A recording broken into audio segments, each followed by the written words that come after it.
Classe de Terminale S, chapitre 12, la mécanique quantique. Avec en introduction une citation de Max Planck, donc le fondateur de cette théorie, qui aurait dit qu'une théorie nouvelle ne triomphe jamais, ce sont ses adversaires qui finissent par mourir. Pourquoi ? Eh bien parce que tout simplement la théorie qu'il a fondée a rencontré beaucoup d'opposition, au début notamment, et beaucoup de scientifiques ne croyaient pas du tout à sa théorie. Lui-même avait du mal à y croire. De quoi s'agit-il ? Nous sommes au tout début du XXe siècle. À cette époque, en science, existaient plusieurs théories, dont une que vous connaissez bien puisque c'est la mécanique de Newton. Vous avez étudié en détail. Mais il y en avait d'autres. Par exemple, pour expliquer le comportement des ondes électromagnétiques, il y avait une théorie très importante et qui fonctionnait très bien, qui est la théorie de l'électromagnétisme de Maxwell. À cette époque, des scientifiques pensaient qu'on avait fait le tour de toute la question en science et qu'on avait à peu près tout découvert, qu'il n'y avait que 2-3 petits problèmes qui se posaient encore, mais que globalement, on avait fait le tour de la question scientifique. C'est aussi une époque, au début du XXe siècle, où on a réussi à se persuader de l'existence de l'atome et que la théorie des éléments a été définitivement abandonnée. Si on croit à l'atome, reste à se demander quelle est sa structure, à quoi est-ce qu'il ressemble. Concernant les problèmes non résolus, il y en avait quelques-uns, on va se pencher sur l'un d'entre eux. C'est ce phénomène-là que vous connaissez. Cette courbe représente l'ensemble des rayonnements émis par un corps en fonction de sa température. Donc vous savez que suivant la température, si un corps est plutôt chaud, il va émettre essentiellement des radiations de courte longueur d'onde, de plus courte longueur d'onde, tandis que si sa température diminue, il émettra des radiations de plus grande longueur d'onde qui se déplacent ici vers l'infrarouge. Cette courbe, on avait réussi à la tracer expérimentalement, mais la théorie de l'électromagnétisme dont je vous ai parlé en introduction montrait que cette courbe devait diverger ici. On ne retrouvait pas cette forme de cloche.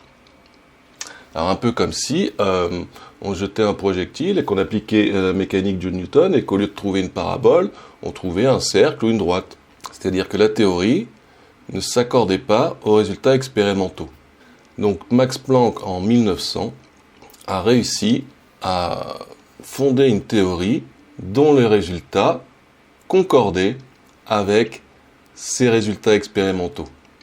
Ce qu'il faut retenir d'important, c'est le résultat principal de sa théorie, réside dans le fait que la matière, au niveau des atomes, des molécules, etc., ne peut échanger de l'énergie que par quantité discontinue. En mathématiques, on dit aussi discrète, on peut dire quantifiée, d'où le nom de mécanique quantique.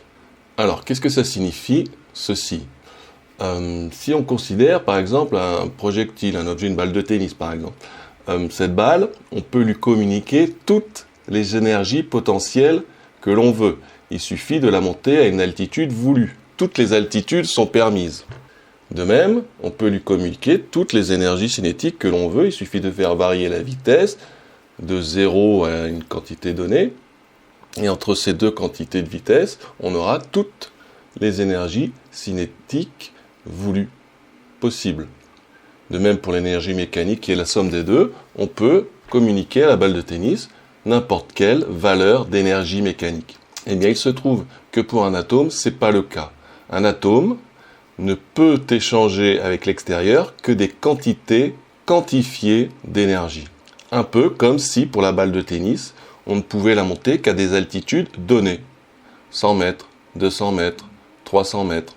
Alors on va préciser ça par la suite. Alors quelque chose d'important, puisque on a ici une nouvelle constante fondamentale dans la physique, ça n'arrive pas tous les jours. Lorsqu'il a fondé sa théorie, il a été amené à introduire une nouvelle constante, qu'on a appelée la constante de Planck, qu'on appelle H, qu'on note H, et dont la valeur est en joules multipliée par des secondes. 6,62, 10-34, donc une valeur infime. La constante de Planck. On continue un peu l'historique. En 1905, Einstein s'est penché sur un phénomène qu'on appelle l'effet photoélectrique. L'effet photoélectrique, Vous avez deux liens ici. Si vous voulez aller voir à quoi ça ressemble, je ne vais pas le détailler. Jusqu'à présent, il était inexpliqué et il avait été découvert au moins 100 ans plus tôt. Donc pour interpréter ce phénomène, ce qu'il faut retenir, c'est que il va considérer que les ondes électromagnétiques sont en fait des corpuscules. Mais pas n'importe quel corpuscule, des corpuscules sans masse. On appellera ça plus tard des photons. Chaque corpuscule possède une énergie proportionnelle à la fréquence du rayonnement électromagnétique qui en est le support. L'énergie d'un corpuscule, d'un photon, il reprend la constante de Planck et la fréquence du rayonnement. Attention, ce n'est pas la vitesse, mais bien nu la fréquence du rayonnement. Donc cette formule, on va l'utiliser, elle est à connaître. En 1909, Rutherford montre que l'atome possède une structure lacunaire, c'est-à-dire qu'il est constitué d'un noyau autour duquel gravitent des électrons séparés par un vide immense. Donc ça, vous le savez, la structure lacunaire de l'atome. Comment est-ce qu'il a fait pour mettre ceci en évidence? Vous avez un petit lien ici. Pour faire vite, il a tout simplement bombardé une feuille d'or avec des particules alpha, qui sont eux-mêmes des noyaux d'atomes, et il a constaté que la grande majorité des particules alpha traversaient la feuille d'or. Ce qui signifie que les atomes sont essentiellement constitués de vide. En 1913, quelqu'un qui s'appelait Niels Bohr comprend que les électrons se répartissent en couches autour du noyau. L'atome est en général dans un état qu'on appelle fondamental, mais s'il reçoit de l'énergie, pas n'importe quelle quantité comme on l'a vu, il peut passer dans un état excité, et ceci correspond au passage d'électrons dans des couches supérieures. Voici donc le diagramme énergétique d'un atome. En ordonnée, on a l'énergie de l'atome en électronvolts. Un électronvolt, c'est 1,6 10-19 joules. Et puis en abscisse, on a ce qu'on appelle les niveaux d'énergie. Les valeurs sont négatives, tant que l'électron est solidaire du noyau, les valeurs d'énergie sont négatives. On a le niveau fondamental, qu'on repère par une lettre N, un entier, qui vaut 1 pour le niveau fondamental, et puis des niveaux supérieurs, 2, 3, 4, etc., qu'on appelle tout cela les niveaux excités. L'atome d'hydrogène est l'atome le plus simple qui soit, un proton, un électron. Du coup, on a une formule simple qui permet de calculer ces niveaux d'énergie. En, N étant l'entier, égale moins 13,6 électronvolts sur N au carré. Voici le diagramme qui correspond à une absorption d'énergie. L'atome reçoit de l'énergie, des électrons passent dans un niveau d'énergie supérieur. Et, une fois excité, l'atome ne reste pas dans cet état, mais il va se désexciter de façon spontanée. Et lors de cette désexcitation, il va émettre une radiation électromagnétique dont la fréquence est donnée par cette formule, delta E, c'est l'intervalle d'énergie entre les deux niveaux. Donc on appelle ça l'émission spontanée. Alors quelle application est-ce qu'on peut trouver à ça? Cette théorie explique par exemple pourquoi certaines sources de lumière comme les lampes à gaz émettent un spectre discontinu. Qu'est-ce qu'une lampe à gaz? Eh bien c'est les tubes fluorescents qui sont au plafond des salles de classe par exemple. Comment est-ce que ça fonctionne? C'est donc un tube dans lequel on a enfermé un gaz.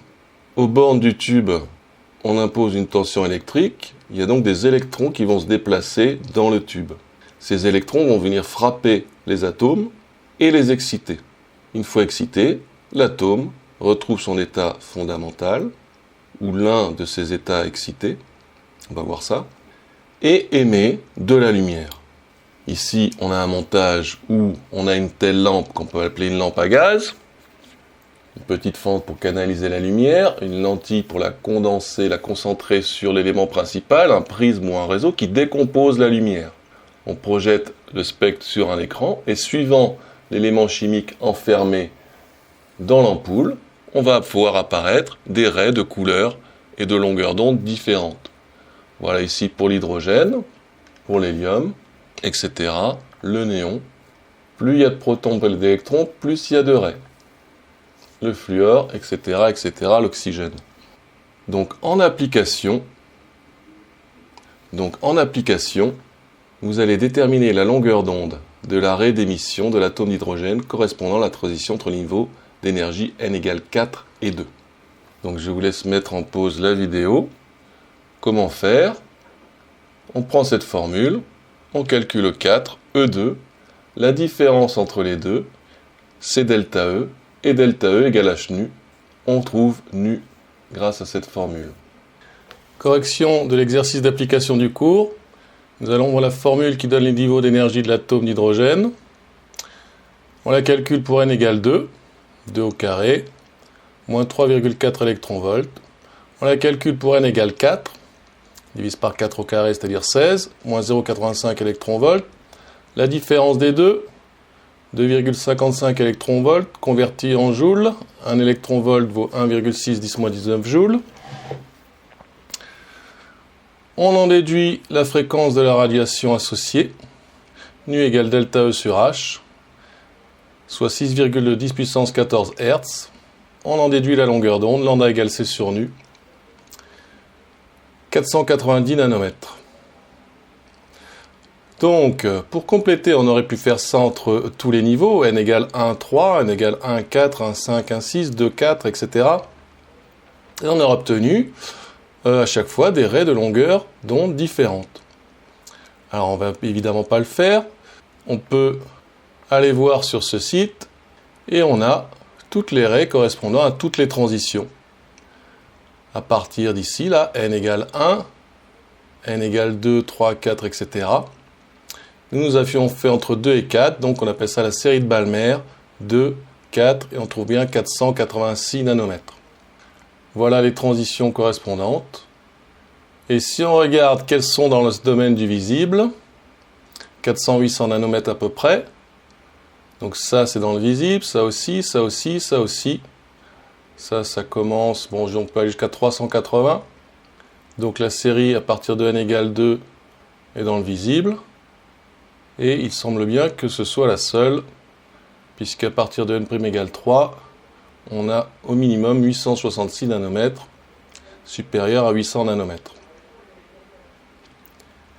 Si l'on regarde le spectre de l'hydrogène, on voit qu'on a cette raie-là qu'on a calculée, et d'autres, comme par exemple dans le rouge ici, 655 nanomètres, 656, qui correspond à la transition entre n égale 2 et n égale 3. Paragraphe suivant, la dualité onde-corpuscule. Eh bien, vous pouvez aller voir cette vidéo dont je vous mets le lien dans Pronote avant de passer à la suite.